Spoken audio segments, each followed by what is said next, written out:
ವಿಶ್ವ, ಯಾಕೋ ಒಂಥರ ಇದೆಯಾ? ಎಲ್ಲಿಗೋಗಿದ್ದೆ? ಅದೇ ಚಂದನ ಅವರು ದೇವಸ್ಥಾನದಲ್ಲಿದ್ರಲ್ಲ ಅಪ್ಪ, ಅವ್ರನ್ನ ನೋಡ್ಕೊಂಡು ಬರೋಣ ಅಂತ ಹೋಗಿದ್ದೆ. ಬರೀ ನೋಡ್ಕೊಂಬರೋದು ಅಂತ ಹೇಳ್ತೀಯಲ್ವ, ಕರ್ಕೊಂಬರೋದಲ್ವಾ? 3 ದಿವಸ ಆಯ್ತಲ್ವಾ? ಇನ್ನೂ ಪೂಜೆ ಮುಗ್ದಿಲ್ವಾ? ಪೂಜೆ ಎಲ್ಲ ಮುಗಿತಪ್ಪ, ಇನ್ನು ಯಾವುದೋ ಒಂದು ಸೇವೆ ಇದೆಯಂತೆ, ಅದನ್ನು ಮಾಡ್ತಿದ್ದಾರೆ. ಏನು ತಮಾಷೆ ಮಾಡ್ತಾ ಇದ್ದೀರಾ? ಇಷ್ಟು ದಿನ ಪೂಜೆ ವ್ರತ ಅಂತ ಹೇಳಿ ಇವಾಗ ಸೇವೆ ಅಂತ ಹೇಳ್ತೀಯಲ್ಲ, ನನಗೇನೋ ನೀನು ನನ್ನ ಹತ್ರ ಸುಳ್ಳು ಹೇಳ್ತಿದ್ದೆ ಅಂತ ಅನಿಸ್ತಿದೆ. ನಿಜ ಹೇಳು, ಚಂದನ ಎಲ್ಲಿ? ಅಪ್ಪ ಅದೇ ಸೇವೆ ಅಂದರೆ ಅಮ್ಮ ಹರಕೆ ಹೊತ್ತಿದ್ರಲ್ಲ, ಅದನ್ನು ಪೂರೈಸೋದಕ್ಕೆ ಚಂದನ ಸೇವೆ ಮಾಡ್ತಿದ್ದಾರೆ. ಅದೇ 11 ದಿನ ಸೇವೆ ಮಾಡಿ ಅದಾದಮೇಲೆ ಅವ್ರ ಹೆಸರಲ್ಲಿ ದೇವ್ರಿಗೆ ಅಭಿಷೇಕ ಮಾಡಿಸ್ಬೇಕಂತೆ. ಹಾಗೆ ಮಾಡೋದ್ರಿಂದ ಅವ್ರ ಜೀವನದಲ್ಲಿರೋ ಸಮಸ್ಯೆ ಎಲ್ಲ ಪರಿಹಾರ ಆಗಿ ಅವ್ರ ಸಂಸಾರದಲ್ಲಿರೋ ಸಮಸ್ಯೆಗಳೆಲ್ಲ ಬಗೆಹರಿಯುತ್ತಂತೆ. ಹಾಗಂತ ಅಮ್ಮ ಹರಕೆ ಹೊತ್ತಿದ್ರಲ್ಲ, ಅದಕ್ಕೆ ಆ ಸೇವೆನ ಮಾಡ್ತಿದ್ದಾರೆ. 11 ದಿನನಾ? 3 ದಿನ ಅಂಥೇಳಿ ಈಗ 11 ದಿನ ಅಂತ ಹೇಳ್ತಿದ್ಯಲ್ಲೋ? ನೀವೆಲ್ಲ ಪೂಜೆ ಹೆಸರಲ್ಲಿ ಹುಡುಗಾಟ ಆಡ್ತಿದ್ದೀರಾ. ಅಲ್ಲ, ಅಷ್ಟು ದಿನ ಆ ಹುಡುಗಿ ಹೇಗಿರ್ತಾಳೆ ಅಲ್ಲಿ ವ್ಯವಸ್ಥೆ ಹೇಗಿರುತ್ತೆ? ಅಲ್ಲ, ನಾನೇನಾದರೂ ಫೋನ್ ಮಾಡಿದ್ರೆ ಅವಳು ರಿಸೀವ್ ಮಾಡ್ತಾನೆ ಇಲ್ಲ. ಆ ದೇವಸ್ಥಾನ ಎಲ್ಲಿದೆ ಅಂತ ಹೇಳು, ನಾನೇ ಹೋಗ್ತೀನಿ. ಹೇಳಿದ್ನಲ್ಲ ಅಪ್ಪ, ಅವ್ರಿಗೇನೂ ಸಮಸ್ಯೆ ಆಗದಿರೋ ಥರ ನಾನೆಲ್ಲ ವ್ಯವಸ್ಥೆ ಮಾಡಿ ಬಂದಿದ್ದೀನಿ. ಅದು ಅಲ್ಲದೆ ಅವರು ಸೇವೆ ಮಾಡಿ ಸುಸ್ತಾಗಿರ್ತಾರೆ, ಅದಕ್ಕೆ ನಿಮ್ಮ ಫೋನ್ ಪಿಕ್ ಮಾಡಿರಲ್ಲ. ಏನೋ ನೀನು ಹೇಳ್ತಿರೋದು ನನಗೆ ಸಮಾಧಾನ ಆಗ್ತಾಯಿಲ್ಲ. ನಾನು ಚಂದನನ್ನ ನೇರವಾಗಿ ನೋಡಬೇಕು. ಈ ಪೂಜೆ ಸೇವೆ ಇವೆಲ್ಲ ಸುಮ್ಮನೆ ಅಲ್ಲ. ಆ ಹುಡುಗಿಗೆ 4 ಜನದ ಎದುರು ನಿಂತ್ಕೊಂಡು ಮಾತಾಡೋ ಧೈರ್ಯ ಇಲ್ಲ ಅಂಥವಳು ಅವಳೊಬ್ಬಳೇ ಹೇಗೋ ಇರ್ತಾಳೆ ಅಲ್ಲಿ. ಇಲ್ಲ, ನಾನು ಅಲ್ಲಿಗೆ ಹೋಗಬೇಕು. ನಾನು ಅವಳನ್ನ ನೇರವಾಗಿ ನೋಡಬೇಕು, ಆವಾಗಲೇ ಸಮಾಧಾನ. ಅಪ್ಪ ನಾನು ಹೇಳಿದ್ನಲ್ಲ, ಅವರು ಧ್ಯಾನ ಸ್ಥಿತಿಯಲ್ಲಿ ಇರ್ತಾರಲ್ವಾ, ನೀವು ಹೋದರೆ ಸುಮ್ಮನೆ ಡಿಸ್ಟರ್ಬ್ ಆಗುತ್ತೆ. ನಾನು ಶಾಸ್ತ್ರಿಗಳಿಗೆ ಕಾಲ್ ಮಾಡಿ ಕೇಳ್ತೀನಿ ನೀವು ಯಾವಾಗ ಬರ್ಬೋದು ಅಂತ, ಅವಾಗ ಹೋಗಿ ಬನ್ನಿ. ಏನೋ ಒಂದು ಹೇಳಿ ನಾನು ಬಾಯಿನ ಮುಚ್ಚಿಸ್ಬಿಡ್ತೀರ ನೀವು. ಸರಿ, ನಿನಗೇನು ಬೇಕೋ ಅದು ನೀನು ಮಾಡು, ನನಗೇನು ಬೇಕೋ ಅದು ನಾನು ಮಾಡ್ಕೊಳ್ತೀನಿ.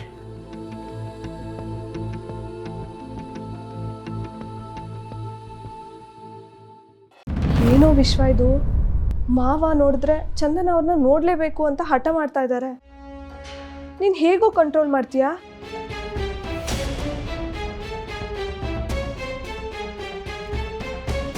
ಯಾಕೋ ಡಲ್ ಆಗಿದೆಯಾ?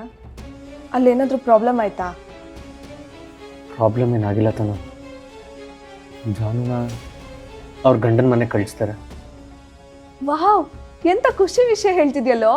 ಅಂತೂ ಇಂತೂ ಅವ್ರ ಗಂಡನ ಮನೆಗೆ ಹೋದ್ರಾ? ನನಗೆ ತುಂಬಾ ಖುಷಿ ಆಗ್ತಿದೆ. ಮದುವೆ ಆಗಿರೋ ಹೆಣ್ಮಕ್ಳು ಅವ್ರ ಗಂಡನ ಮನೇಲಿರೋದೇ ಸೇಫ್. ಅವಳ ಗಂಡನ ಬಗ್ಗೆ ನಿನಗೆ ಗೊತ್ತಿದೆಯಲ್ಲ ತಾನು, ಮತ್ತೆ ಏನಾದರೂ ಜಾನಕ್ಕೆ ತೊಂದರೆ ಕೊಡ್ತಾನೆ ಅಂತ ಭಯ ಆಗ್ತಿದೆ. ನೀನು ಯಾಕೋ ಭಯ ಪಡ್ತಿದ್ಯಾ? ಜಾನು ಅವರು ಎಷ್ಟು ಸ್ಟ್ರಾಂಗ್ ಅಂತ ನಿನಗೆ ಗೊತ್ತಲ್ವಾ? ಅವರು ಅವ್ರ ಗಂಡನ ಮನೆಗೆ ಹೋಗಿದ್ದಾರೆ ಅಂತಂದಮೇಲೆ ಅವ್ರಿಗೆ ಸರಿಯಾಗಿ ಬುದ್ಧಿ ಕಲಿಸ್ತಾರೆ ಅಲ್ವಾ? ನೀನು ತಿಳ್ಕೊಂಡಿರೋದು ಅರ್ಧ ವಿಷಯ ಮಾತ್ರ ತಾನು. ಪೂರ್ತಿ ವಿಷಯ ಗೊತ್ತಾದರೆ ಇಷ್ಟು ಖುಷಿ ಪಡ್ತಿರ್ಲಿಲ್ಲ. ಜಯಂತ್ ಮನುಷ್ಯ ರೂಪದಲ್ಲಿರೋ ಮೃಗ, ಆ ಮೃಗದ ಸಹವಾಸ ಸಾಕು ಅಂತ ಹೊರಗೆ ಬಂದಿದ್ಲು.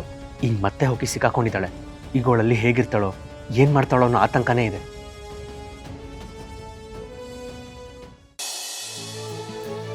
ಅಳಿಯಂದ್ರನ್ನ ಇಲ್ಲಿಗೆ ಕರೆಸಿ ನಮ್ಮ ಜಾನುನ ಇಲ್ಲಿಂದ ಅವ್ರ ಮನೆಗೆ ಕಳಿಸ್ಕೊಡೋದಕ್ಕೆ ನೀನು ತುಂಬ ಶ್ರಮ ಪಟ್ಟಿದ್ಯಮ್ಮ. ನೀನು ಬರೀ ಸೊಸೆ ಅಲ್ಲಮ್ಮ, ಮಗಳ ಸ್ಥಾನದಲ್ಲಿ ನಿಂತ್ಕೊಂಡು ಎಲ್ಲ ಕೆಲಸಗಳನ್ನೂ ನೀನೇ ನಿಭಾಯಿಸ್ತೀಯ. ನಿನ್ನಂಥ ಸೊಸೆನ ಪಡೆಯೋದಕ್ಕೆ ನಾವಿಬ್ಬರು ತುಂಬ ಪುಣ್ಯ ಮಾಡಿದ್ವಿ. ಅತ್ತೆ, ಯಾಕೆ ಇಷ್ಟು ದೊಡ್ಡ ದೊಡ್ಡ ಮಾತುಗಳನ್ನೆಲ್ಲ ಆಡ್ತೀರಾ? ನನಗೆ ಮುಜುಗರ ಆಗುತ್ತೆ. ವೀಣಾ, ಲಕ್ಷ್ಮಿ ಹೇಳ ಸರಿಮ್ಮ. ನಮ್ಮನ್ನು ಏನೂ ಹೇಳದೆ ಏನೂ ಕೇಳದೆ ಎಲ್ಲ ಎಷ್ಟು ಅಚ್ಚುಕಟ್ಟಾಗಿ ಮಾಡಿದ್ಯಮ್ಮ. ನಿಜವಾಗ್ಲೂ ನಿನ್ನ ದೊಡ್ಡ ಗುಣ ವೀಣಾ. ಮಾವ, ನೀವು ಮತ್ತೆ ಅತ್ತೆ ಥರನೇ ಮಾತಾಡ್ತಾ ಇದ್ದೀರಾ. ಇಷ್ಟಕ್ಕೂ ಇದೇನು ಬೇರೆಯವ್ರ ಮನೆನಾ? ನೀವೇ ಹೇಳಿ. ಇದು ನಿಮ್ಮ ಮನೆನೇ. ಜಾನು ನಮ್ಮನೆ ಮಗಳು. ಅವಳನ್ನ ಗಂಡನ ಮನೆಗೆ ಸರಿಯಾಗಿ ಕಳಿಸ್ಕೊಡೋದು ನಮ್ಮೆಲ್ಲರ ಕರ್ತವ್ಯ ಅಲ್ವಾ ಮಾವ? ನಾನು ಅದನ್ನೇ ಮಾಡಿದ್ದೀನಿ ಅಷ್ಟೇ. ಅತ್ತಿಗೆ, ನೀವು ಒಪ್ಕೊಳ್ದೆ ಹೋದರೂ ಅಪ್ಪ ಅಮ್ಮ ಹೇಳ್ತಿರೋದು ನಿಜಾನೇ. ಇದೆಲ್ಲ ಆಗಿದ್ದು ನಿಮ್ಮಿಂದಾನೆ. ಸಂತು, ನಿನಗೂ ಥ್ಯಾಂಕ್ಸ್ ಅಪ್ಪ. ಥ್ಯಾಂಕ್ಸ್ ಅಲ್ಲ ಯಾಕಪ್ಪ, ನಾವೆಲ್ಲರೂ ಒಂದೇ ಮನೆಯವರಲ್ವ. ಸಂತು, ನೀನಲ್ಲಾಗಿರೋ ಈ ಬದಲಾವಣೆ ನೋಡಿ ನಮಗಂತೂ ತುಂಬ ಸಂತೋಷ ಆಗ್ತಿದ್ಯಪ್ಪ. ಮತ್ತೆ ಬದಲಾಗಬೇಡ, ಹೀಗೆ ಇರು.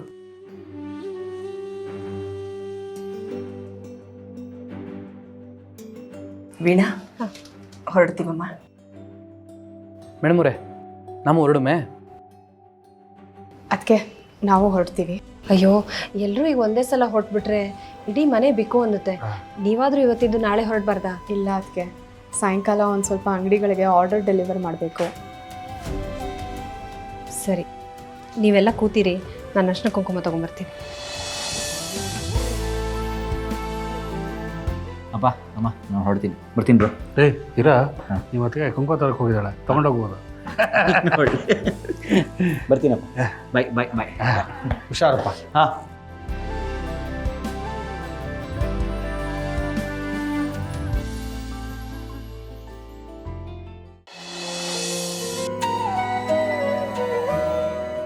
I am so sorry. Shantamma, ಆರತಿ ತಟ್ಟೆ ತೊಗೊಂಡು ಬನ್ನಿ.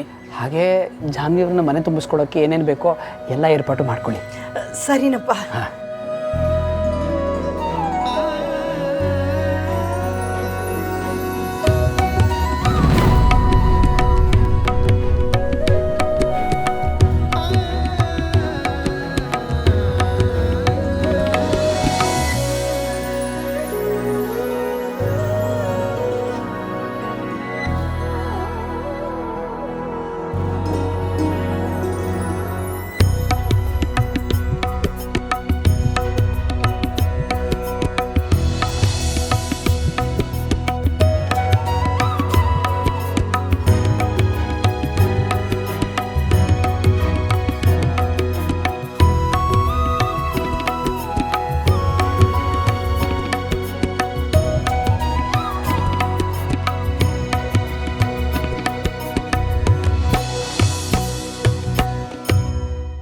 ಇವತ್ತೇ ಕಷ್ಟ ದಿನಗಳೆಲ್ಲ ಕಳೆದೋಗ್ಲಿ, ಇವತ್ತಿಂದ ಒಳ್ಳೆ ದಿನಗಳೇ ಬರಲಿ ಅಂತ ಕೇಳಿಕೊಂಡು ಬಲ್ಗಾಲಿಟ್ಟು ಒಳಗೆ ಬನ್ನಿ. ಅದಕ್ಕೆ ಮೊದಲು ರೀ, ನಾನು ಮೊದಲನೇ ಸತಿ ಮನೆಗೆ ಬಂದಾಗ ನೀವು ಇದನ್ನೆಲ್ಲ ವೀಡಿಯೋ ಮಾಡ್ಕೊಳ್ತಿದ್ರಲ್ವಾ, ಇವತ್ತು ಮಾಡಲ್ವಾ? ಖಂಡಿತ ಮಾಡ್ತೀನಿ ಚೆನ್ನಮ್ಮರಿ. ಈ ಕ್ಷಣಗಳನ್ನೆಲ್ಲ ಸೆರೆ ಹಿಡಿಬೇಕು. ನೀವಿಲ್ದಿದ್ದಾಗ ಅವೇ ತಾನೇ ನನ್ನ ಜೊತೆ ಇದ್ದಿದ್ದು. ಶಾಂತಮ್ಮ, ಒಂದು ವಿಡಿಯೋ ಮಾಡ್ತೀರಾ? ಸರಿನಪ್ಪ.